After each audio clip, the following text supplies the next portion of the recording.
Kita akan bereaksi teman-teman, tetapi saya lewat suara nanti di akhir video. Kalian lewat komentar teman-teman. Simak video ini. Boleh nanti kapan-kapan kalau ada muslimah-muslimah yang lain atau yang laki juga, yang laki-laki juga muslim-muslim yang lain, boleh datang kemari cerita bagaimana perjalanan hidup Anda meninggalkan agama Islam. Seperti itu. Jangan Sama takut. juga, tapi saya di umur sekarang saya masuk ke 48 lagi. Gimana? Baru saya memantapkan diri ya di usia 48 ini baru saya 47 masuk 48 baru memutuskan untuk aku ambil keputusan. Karena di dalam tapi agama Islam ini juga pintar, Bang. Dia apabila kita mati dalam keadaan berpindah agama itu pun hal yang tidak baik. Itu nakut-nakutin. Islam terus kita Islam terus kita murtad, itu pun kita ada sanksi sosial, ada kayak suatu hukuman, banyak sekali hal yang nakut-nakutin itu yang membuat kita tuh sepertinya sudah posisi di Islam kita tuh udah dikunci gitu. Iya.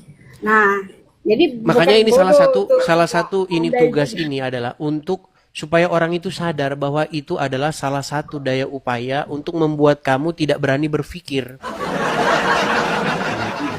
Itu buat nakut-nakutin. Gitu. Iya.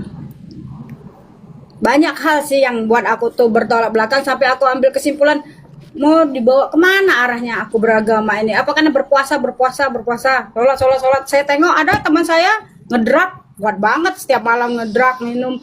Tapi dia rajin sholat orang juga, Islam jadi itu, orang Islam obatnya itu. belum habis dia sembahyang. Iya, memang itu. Makanya tidak ada satu kajian ilmiah yang membuktikan bahwa jika Anda menggerak-gerakkan tangan Anda begini dan begitu, lalu kemudian Anda membuat tingkah laku Anda itu jadi baik, itu tidak membuktikan apa-apa. Makanya di dalam ajaran agama Islam itu mementingkan yang namanya ritual gerakan-gerakan badan. Kalau nggak gini atau begini, nanti nggak sah, sholatnya batal. Ditanya juga Islam, kenapa begini tangannya? Nggak tahu. Coba tanya orang Islam, kenapa tangannya begini? Pasti nanti dijawab, oh itu karena tauhid. Ngarang bebas. Kenapa tangannya begini? Oh itu artinya melemparkan beban ke belakang. Ngarang bebas. Ngarang bebas semuanya. Kalau di agama Kristen itu ada nggak yang misalnya bacaan ini sampai 7.000 kali kamu akan mendapatkan surga Nggak ini. ada. Nggak Kalau ada. kamu baca ini akan dapat rezeki tiba-tiba.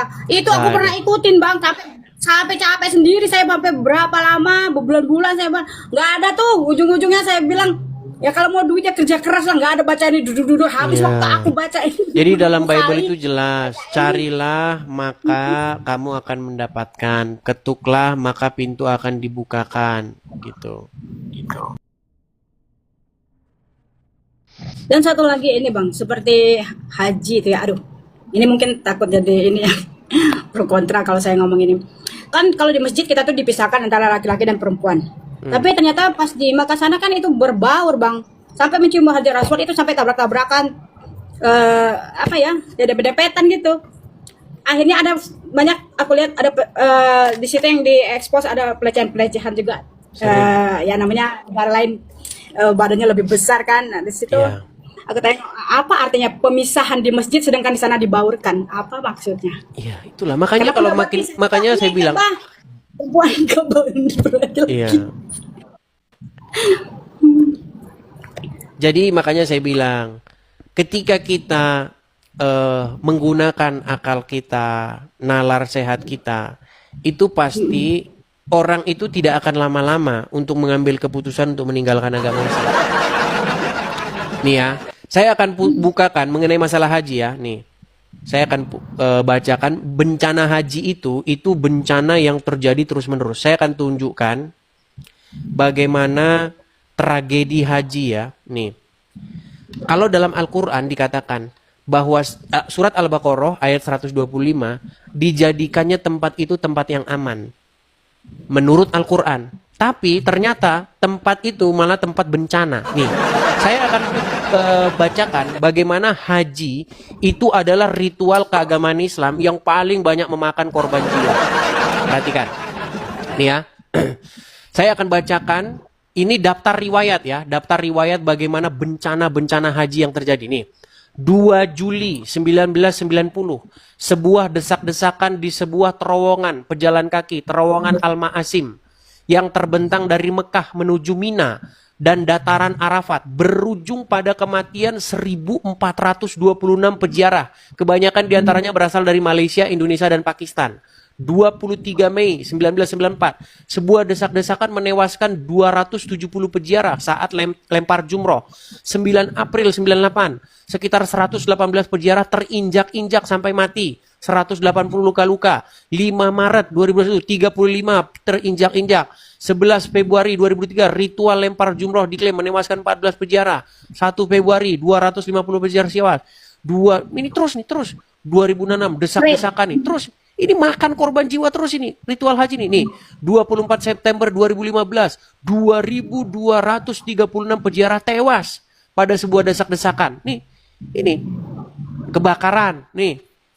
Ya. Nih, 340 tewas. Belum lagi yang keren, yang kemarin tahu yang keren jatuh? Nih. Tahu. Nih, kekerasan, protes dan kekerasan nih, pengepungan Makkah nih. Oleh apa nih? Nih lihat nih, ada semua nih.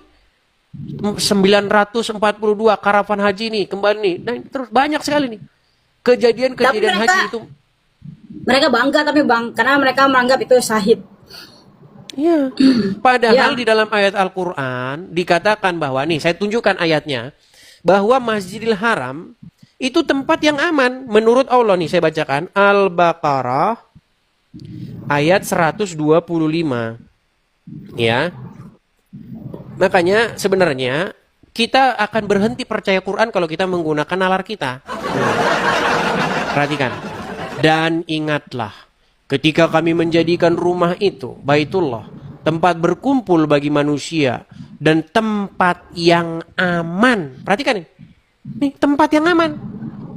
Tempat yang aman dan dijadikan sebagian makom Ibrahim sebagai tempat sholat dan seterusnya dan seterusnya. Ini tempat yang aman. Nyatanya Masjidil Haram itu menjadi tempat yang tidak aman. Copet, pelecehan seksual, injek-injekan.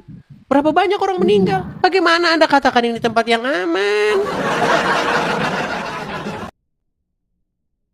Saya kasih contoh misalnya begini. Ketika ada 2 orang Islam. Satu kaya, satu bukan orang kaya. Nah, yang bukan orang kaya ini, taruhlah misalnya dia seorang kuli bangunan kah, atau tukang becak kah, atau penjual mie ayam lah misalnya. Bayangin dia baru buka, dia buka taruhlah jam 3 sore. Di situ orang sudah ngantri-ngantri mau beli dagangannya. Disuruh sholat.